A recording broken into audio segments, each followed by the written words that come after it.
All right, we are live again. Now, we have not really pre-announced this.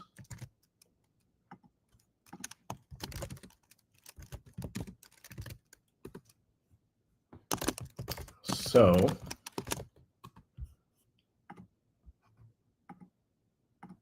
I'm perhaps not expecting the viewership we might always get, but that was quite all right. Just posting it out on a couple different channels.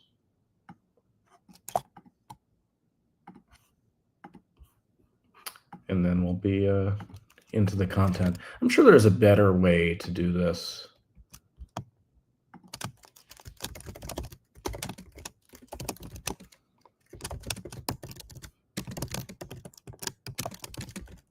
But perfect is the enemy of the good. I am trying to just make sure I keep doing the radio show. And so, I'll optimize it as the audience gets bigger. Just tweet this out also.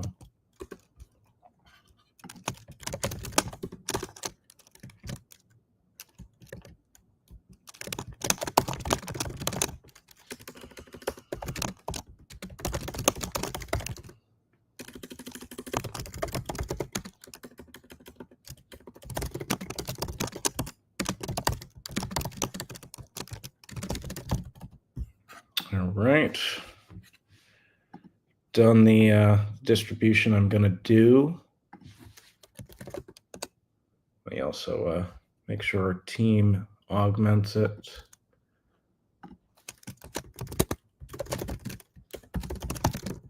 But I should find these things get at least a decent number of views after they're live. So again, I'm not mega worried about it. But all right, here we are. So bunch of topics today. It's been a couple weeks off, which I hate, but happens sometimes. Update on the Singularity RWAs and how bearer they are. Went to the Digital Asset Summit. We'll talk quickly about that, and a track and field update at the end for those who are especially interested in what's going on in my life. So into the Singularity part. So we've got a really great CTO here at BlockEps. He's been, kind of like he's. It doesn't usually have a beard, but people like to say a gray beard, Unix, Linux guy, physics background, been coding forever. Really, really smart, really hardworking, and just knows stuff inside out that like younger people wouldn't know because they stopped teaching, systems or assembly or what have you in undergrad, and you just don't need to know these things anymore because there's so much built on top of the low-level systems that you almost never have to go dig around into the details. Every once in a while you do, like if there's like a compiler error or in something or a hardware failure or something like that. Sometimes really understanding the low levels of computer systems is in fact helpful, but most of the time you just don't need it, which is why the addressable market has just gone up so much. But anyway, I digress. So on one of his build machines, something was going wrong, and the thing was like turning off every minute, let's say, or he'd turn it on and it would crash after a minute. He was going to go get some replacement parts. He started on that process, so didn't know exactly what he needed. And so elected to ask one of the AIs, I think ChatGPT, about this. And it asked him to run some pretty obscure Linux commands, like things that you would only use to examine pretty low-level hardware stuff. And you get log messages back that are sort of opaque, but tell you the functioning of various things. I think he asked it to assess what it could be based on the symptoms, and then it sort of probability weighted each of the things it might be, and then gave him instructions on how to assess each of those potential possibilities. So he would run the commands that ChatGPT said, collect the logs, post that back into ChatGPT. It would think about it more, and then ask him to do subsequent steps, and clearly, to some degree, chaining together reasoning. And it turned out, after exploring a few paths, that it concluded that the power supply was actually the most likely issue on the first go round, in any case. And so they happened to have an extra power supply, and so switched it out, and the thing actually just ran, fairly well after that. And so, it's remarkable to me that it has pretty deep knowledge of something, I don't know, kind of obscure. Like, I'm sure, like, ChatGPT is trained on the whole internet. So I'm sure somewhere there's some guides on how to diagnose low-level hardware issues and what commands to run and all that sort of thing, that it has ingested somehow into, everything else, into its understanding.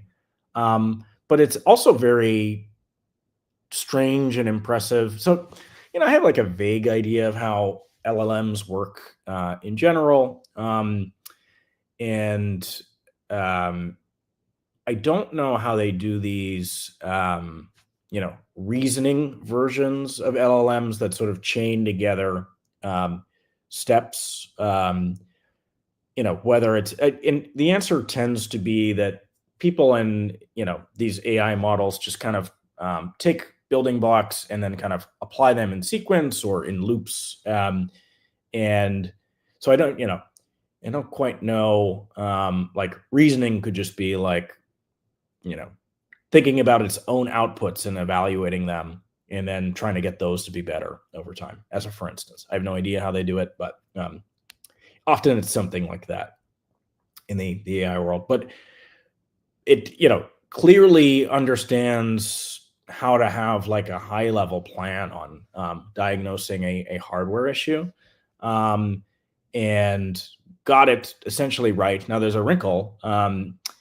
The machine worked well for 24 hours, and then some other issues emerged.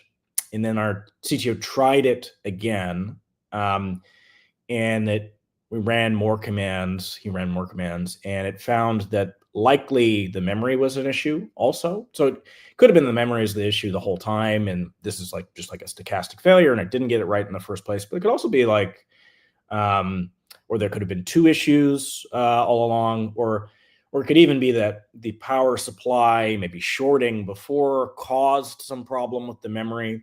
But he found that if he took the corrupt memory stick out, it actually worked again. So it appears, at least, for this moment, that the computer is stabilized, and the AI further, diagnosed its state to the point that he could fix it in a way that, you would probably have to talk to like a pretty real Linux sysadmin expert, which, by the way, our CTO is, but this process was certainly like a whole lot faster. Like, basically what he would have been doing is Googling a bunch of commands to try to inspect the state of the hardware. And the AI just knew these things and had a plan on putting all these pieces together, which ended up working.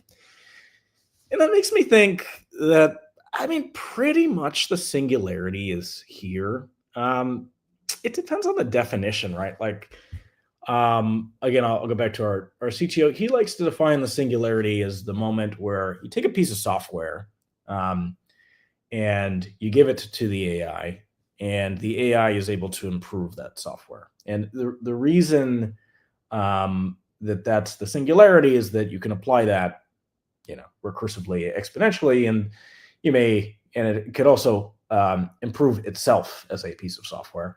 And then you wake up in the morning and, maybe the AI has taken over everything, and so on. So, I mean, it's pretty close. I have not figured out yet how to take a code base and put it in the AI and have it like, even offer like more than syntactic suggestions on it. Like I think it's good at like refactoring and running stuff. It's also very good if you explain your problem at generating code to solve that problem. And actually, seemingly many programming languages. Like a lot of our stuff is in Haskell, which has always been obscure and is remains a bit obscure today.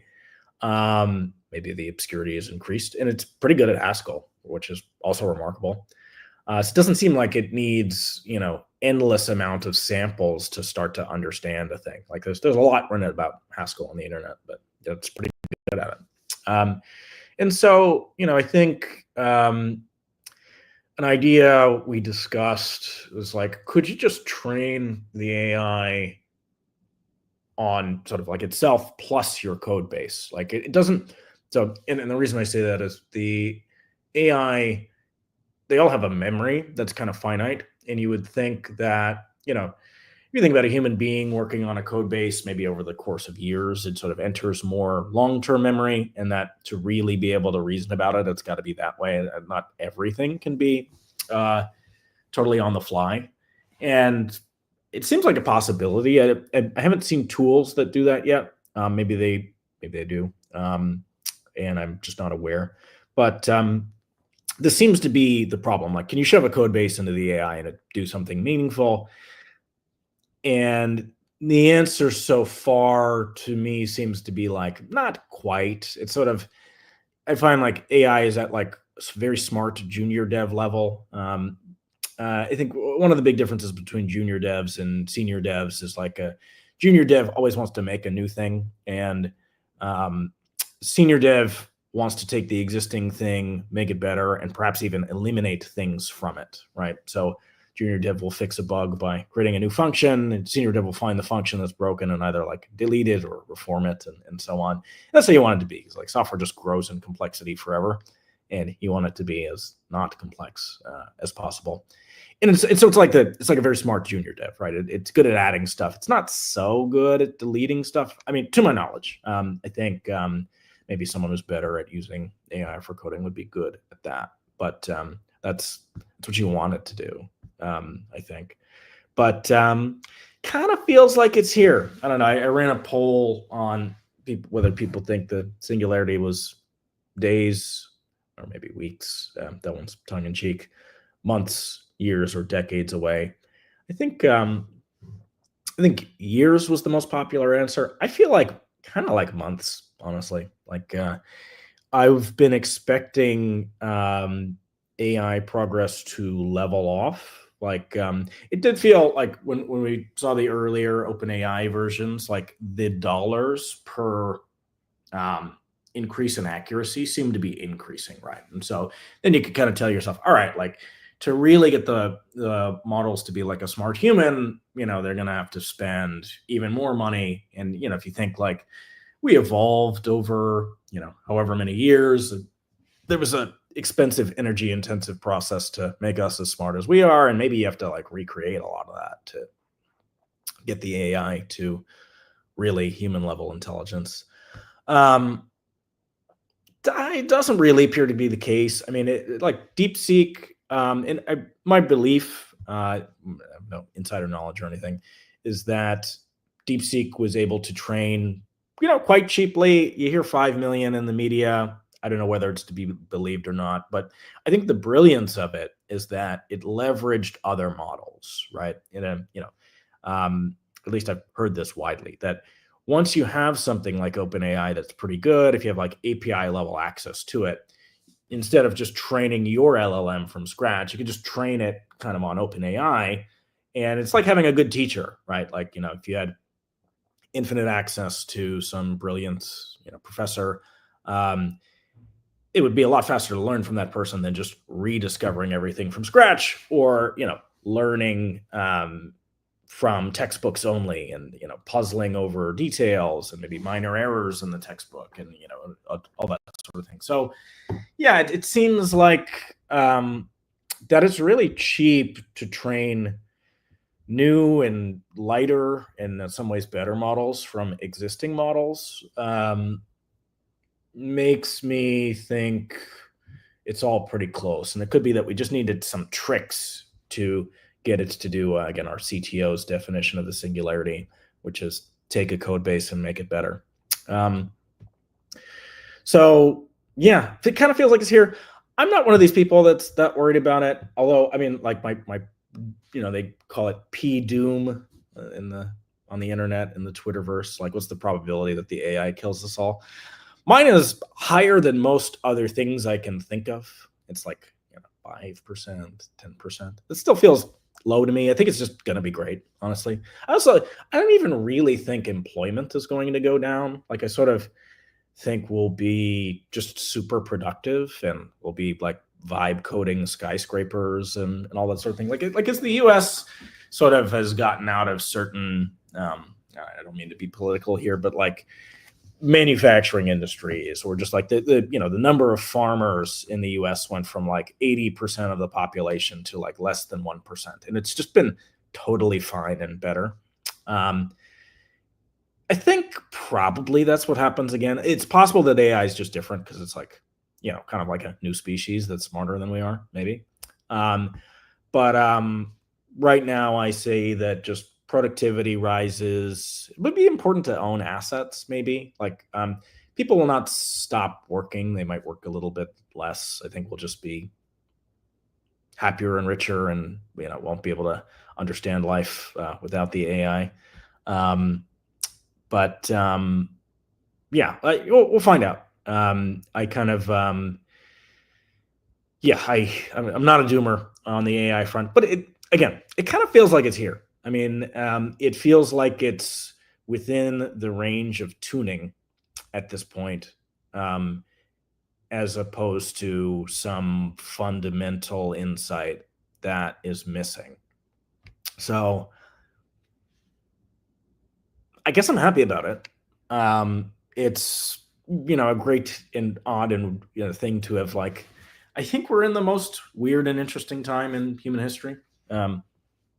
Happen to be alive during this time. I'm sure it's always been interesting, like good stuff's going on. But most generations lived pretty much the same as their grandparents did, and like the amount of change from even like a year ago, forget 5, 10, etc., has been jarring, wild, but pretty cool. Okay, so kind of think it's here. If not a couple of months, it doesn't feel like 5 to me. It feels like 1, 2, and it's hard to know, what it really would look like if it had happened, right? Like how would we know that the singularity had occurred other than it, asserting control of all of the computers and weapons and all sort of thing in a Skynet style, right? Like, I don't quite. People do believe in this, like they call this the hard takeoff scenario. Doesn't feel like, obviously that hasn't happened, but yeah, I don't know. I think singularity is basically here. And so for this reason, I will definitely myself be spending more time with, I already spent a bunch with AI, but leaning in on it and the company and, all that sort of thing. Okay. Topic number 2. The question is, how bearer are real world assets? One definition I've heard from one of my colleagues is sort of like an RWA is any non-bearer asset on chain. So bearer asset, I asked Google to define in one of my tabs, which I will share at this time. Google's AI summaries have gotten, I would say decent to good. I like them. When I know a lot about the topic, usually it's pretty accurate. All right, here we are. Bearer asset is a financial instrument where ownership is determined by physical possession, not registration, meaning whoever holds it owns it. Examples include cash, gold, and certain types of bonds. And certain types of crypto, obviously. Okay, so why do we care about bearer assets? I mean, I think it's usually coming from so taking a step back, probably for a lot of human history, um, most assets were bearer assets. Um, you know, people would like gold or metal coinage has been seemingly kind of like what the market picked many times in history as the main medium of exchange, and I guess store value too. And a good thing about it is it doesn't necessarily require like a sophisticated instrumented system to um, assert ownership of it. And in fact, non-bearer assets perhaps are a symptom of modernity, right? Um, and like a functioning legal or social system or something like that. And, so um, we found that, in recent times, I think if you look at like the number of dollars outstanding, for instance, I don't know, so well north of 99% of them are digital. And it is usually the case that digital non-crypto assets are not bearer assets. And what I mean by that is um, there's some ledger that says X person owns Y and so on. That's kind of enforced by the government and then the banks to some extent. Um, and these things can be seized for one reason or another, right? Where at least someone would have to like break in to go under your mattress and take the cash or the gold or what have you. Um, it's much less the case for it is probably fairly easy for someone with access to a computer system that the banks run to note the existence of, and if they have the legal right to freeze or confiscate assets that are in one of those computer systems, right? And so um, Bitcoin is quite unique in being, likely the first digital bearer asset. It also, relatedly, but not exactly the same, as the first way to create digital scarcity. Most digital things are sort of infinitely replicable. We saw this, the MP3 theft craze. But obviously, Bitcoins are not. Maybe there were other ways to do digital scarcity before, but putting those together. And so maybe that's the big innovation, right? Is that or RWAs defeating the point of blockchain technology. I'm a practical guy. Obviously, we do RWAs, so I'm biased. I'm going to say no. Also, for better or for worse, they're empirically extremely popular. So the most popular category of RWAs right now are stablecoins. USDC, USDT are often, I didn't check right before the show, but certainly have exceeded the circulating. So sorry, I should say USDC, USDT on Ethereum sometimes exceed the circulating market cap of Ether itself, right? And to me, this means that again, this is sort of there's pretty strong market proven demand for such things. So and they're kind of interesting in how bearer they are, right? So physical dollars, bearer, dollars in a bank account, not. There's also a funny story with there's lots of tokenized gold out there, including the gold we tokenized. Physical gold bearer, gold vaulted and tokenized, less so, but kind of. And we'll kind of just go into that quickly. So If you go to Tether's website, one, I think they typically block the US, but let's say USDC also, you can get a direct account with them. I think it's more likely for a business to do so than an individual, but I think you can as an individual too.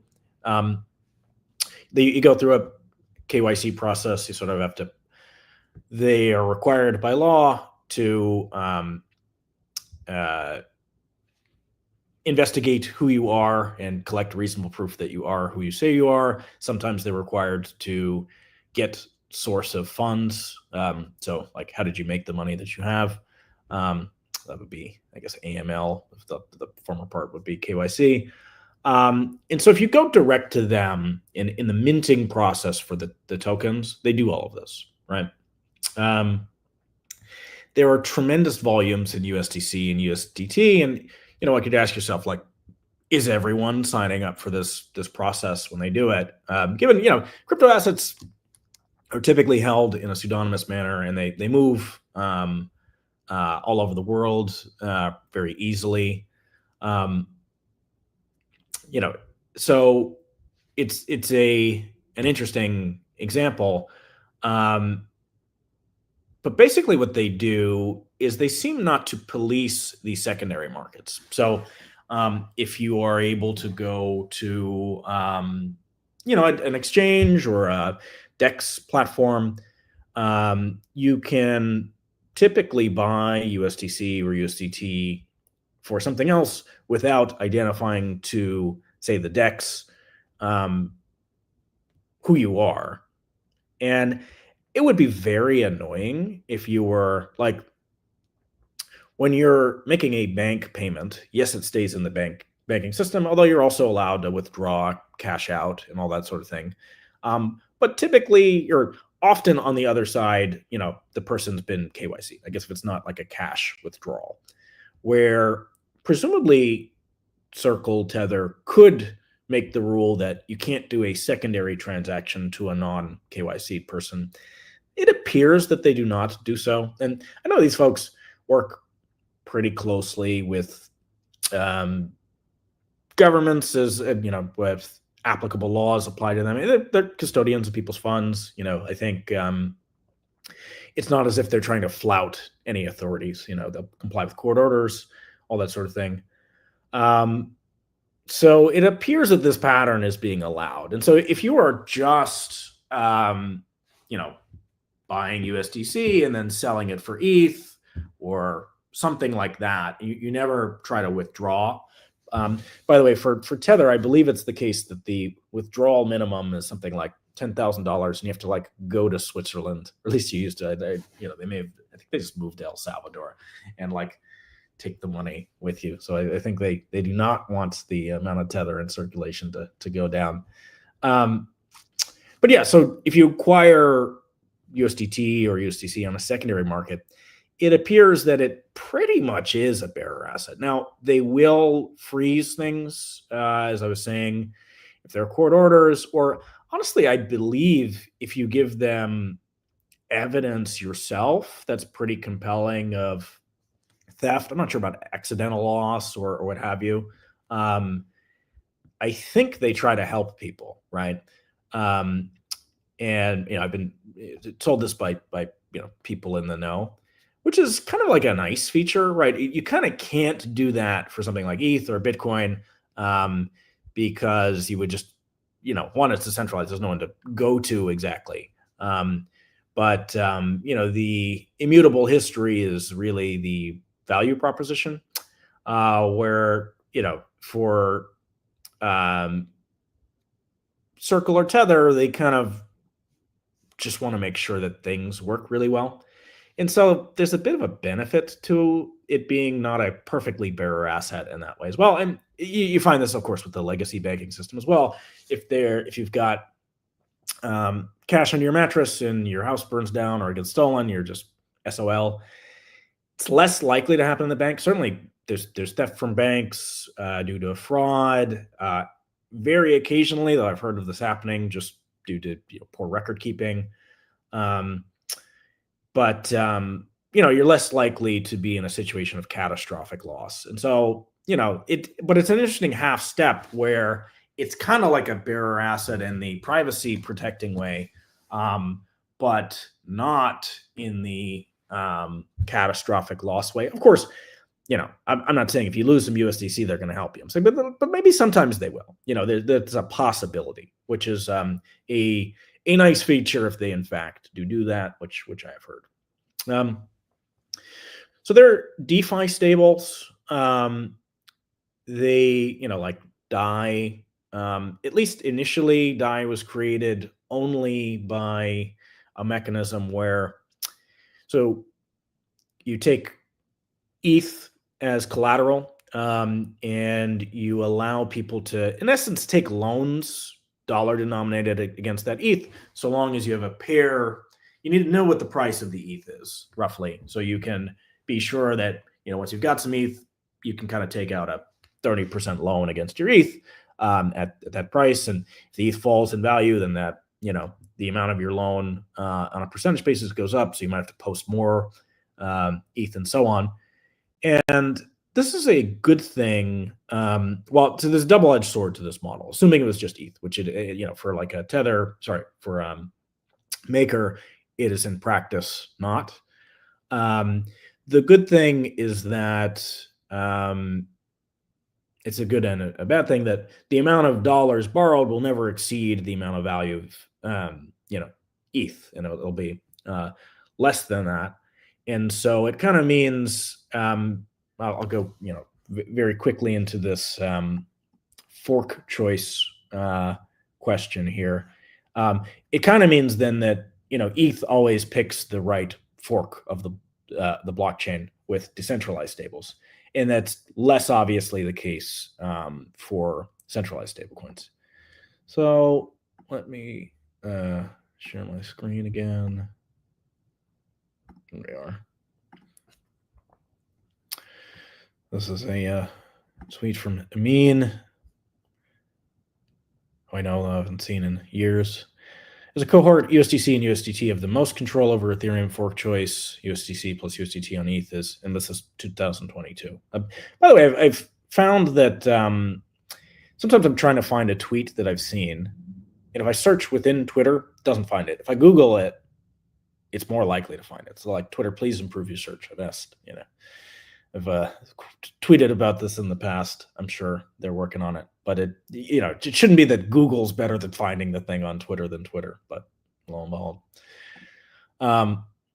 MakerDAO is number one in TVL with 8 billion locked, but only 7% of that is ETH and over 50% is USDC. ETH isn't even the largest asset in DeFi. Why would ETH have more weight in the fork? Maybe this, other comment. Oh, yes. So, sorry, the first one was a reply to this one. Stablecoin issuers control fork choice in Ethereum. What happens when the state pressure circle to support a fork? It goes against ETH community social contract. So,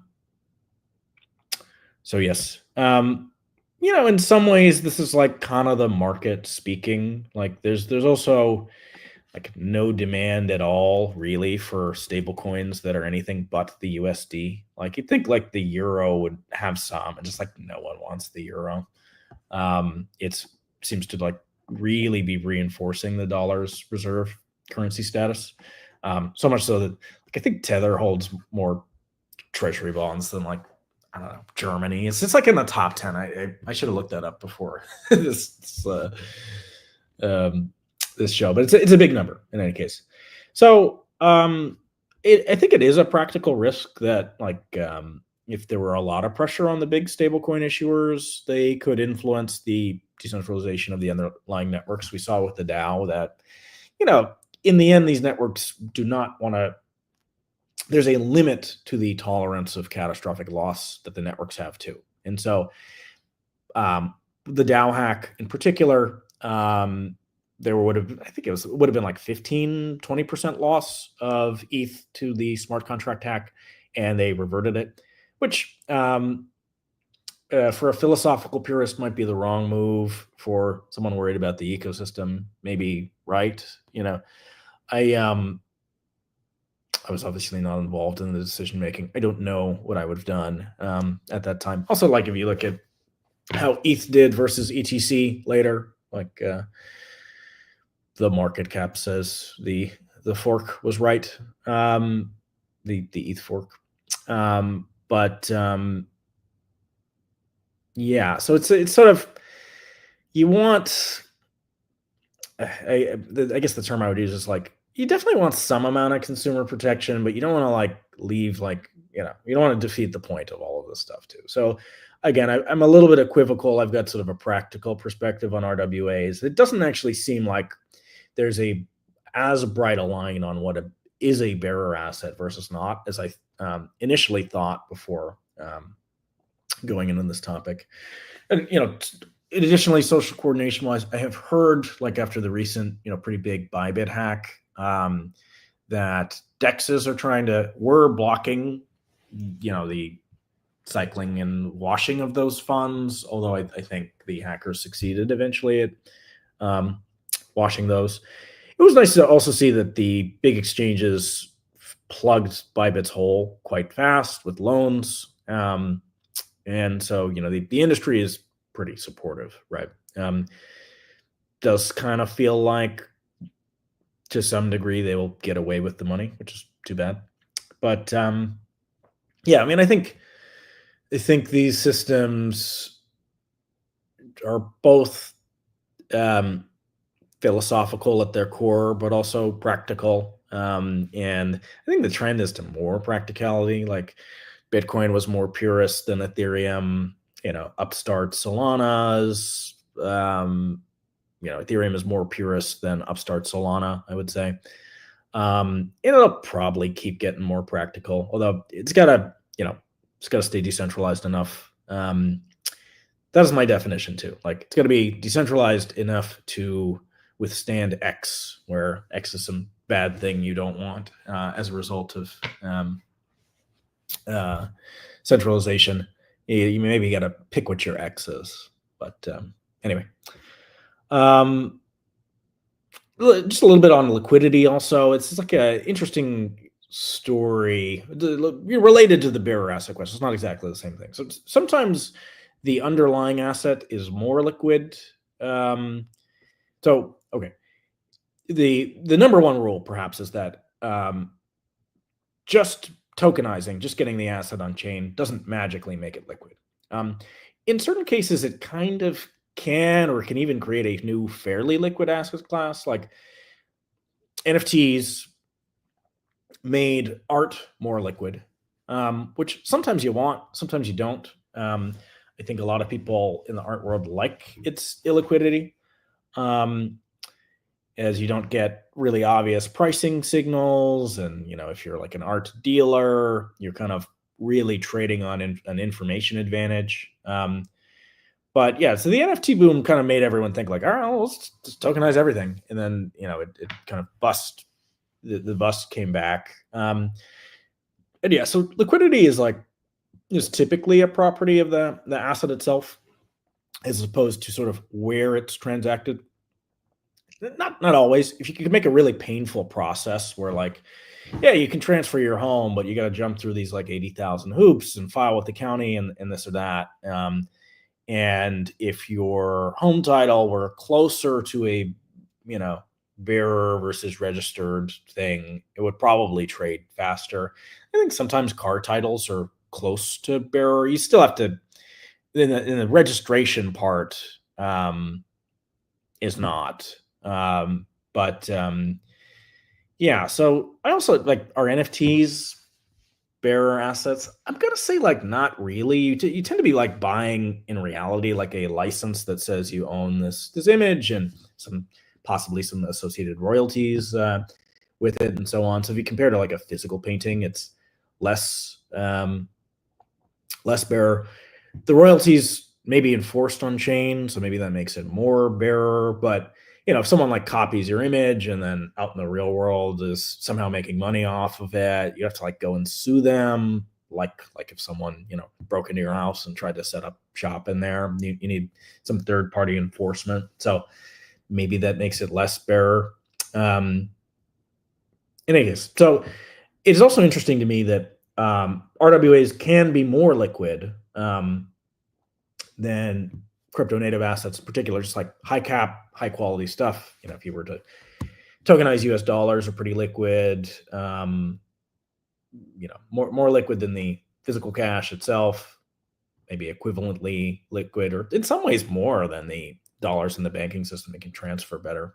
Um, Gold is funny also. So, I guess physical possession makes things a little bit illiquid. So like that bar of gold is kind of illiquid. I would say tokenized gold is maybe equivalently or slightly more liquid than, let's say, an ETF of gold.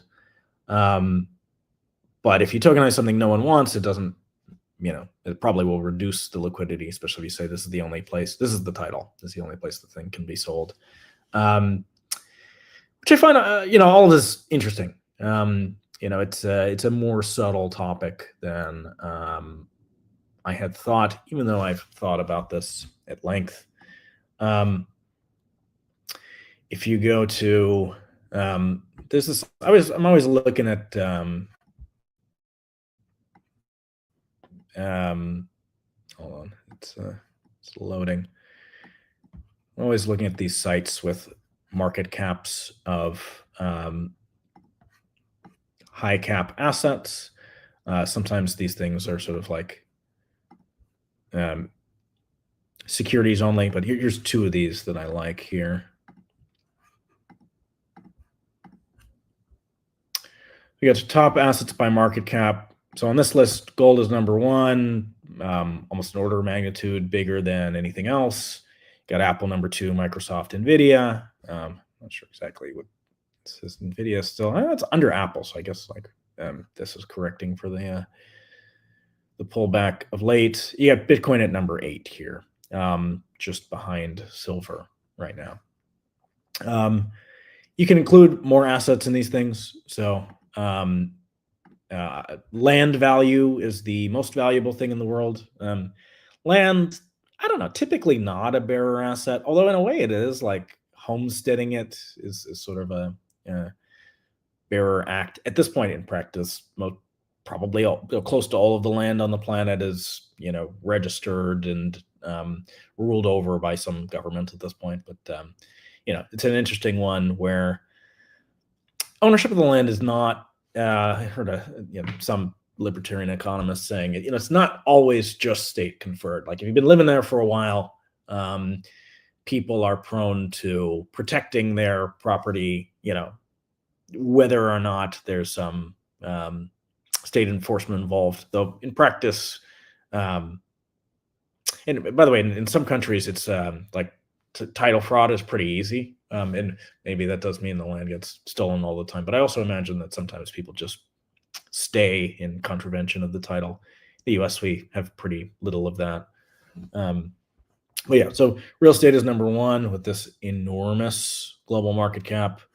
If you look at the oil, number two, circulating Chinese yuan is apparently double the circulation of the dollars. I don't know if, okay, so dollar denominated, do you want that to be higher or lower?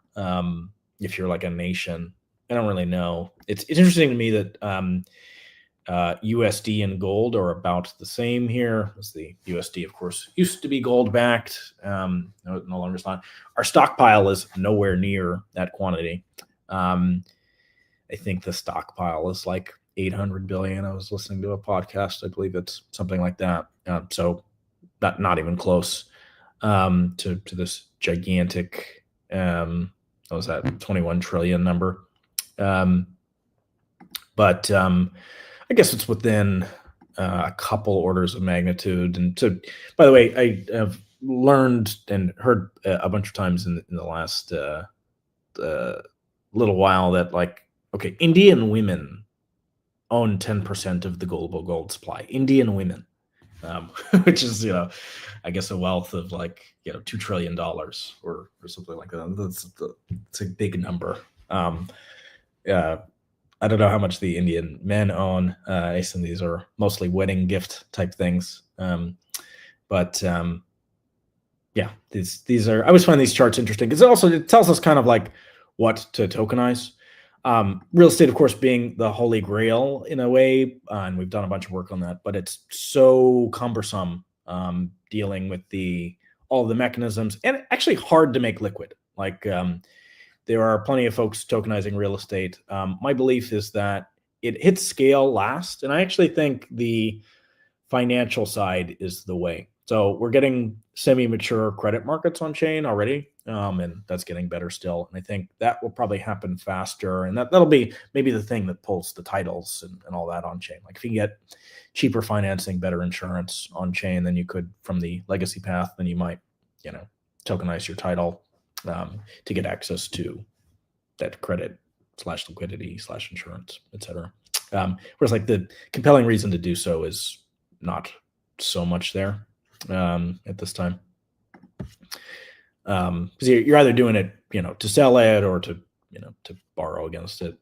Most likely, maybe fractionalizing often makes things more liquid. There are some of these plays in the real estate world. I think it's been quiet of late. I haven't heard as much as I had hoped to out of these sort of projects, but maybe I'll check back in before the next episode.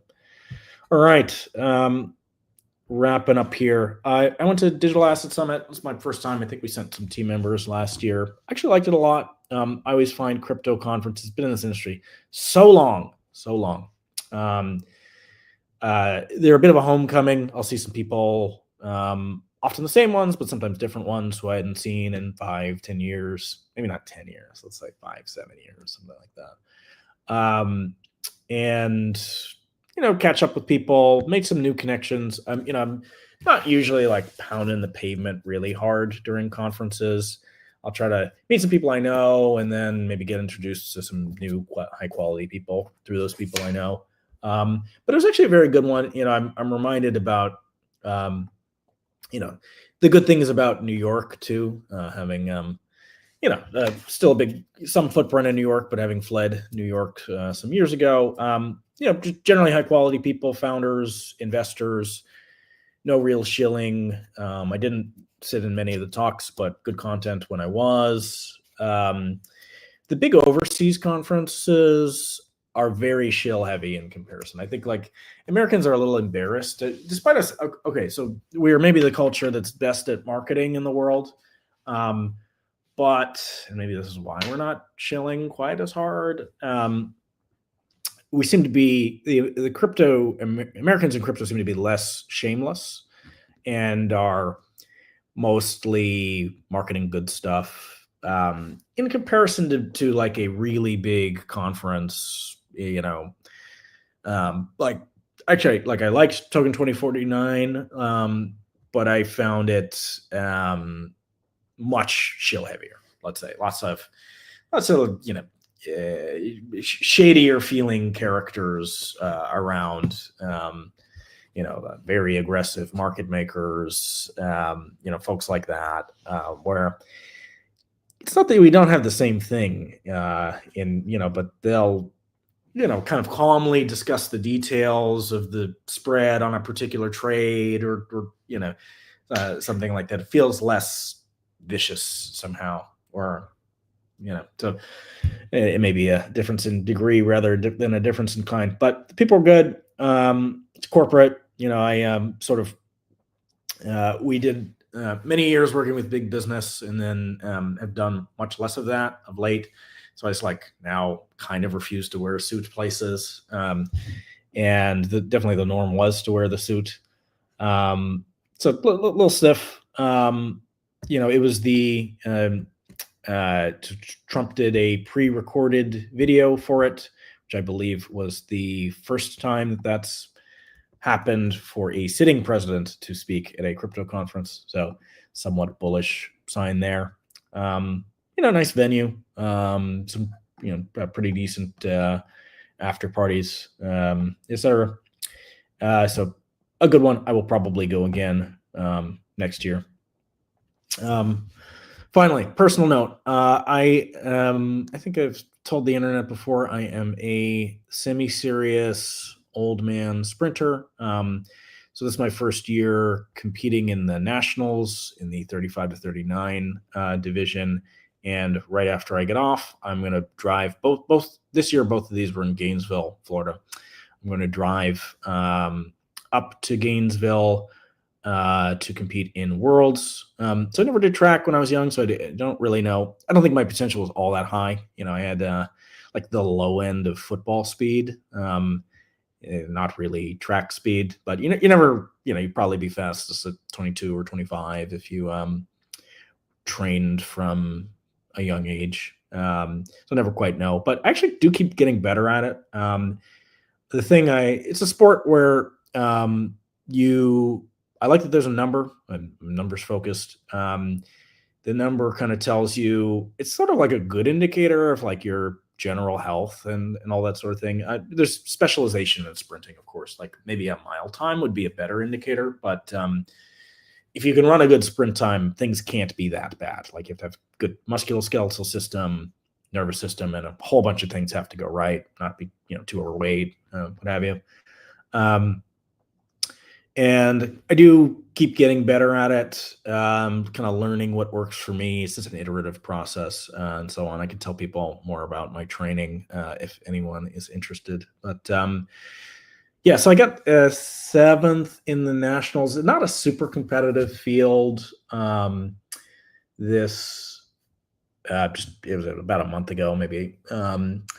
And worlds will probably be more competitive. I think the fastest division in nationals was actually the 40 to 44, which is interesting. I think the funny thing, so masters track and field is sort of like it's kind of a survival game. Maybe two things need to happen. In some ways, it's not about the age; it's about the miles. Like I think good track and field people, if they got one out of their system when they're young, they might just stop, right? Or in certain cases, they've beaten up their body too much to continue. And some people who like never competed, maybe had some talent, etc., they come in with like pretty fresh joints, which I would say was kind of true.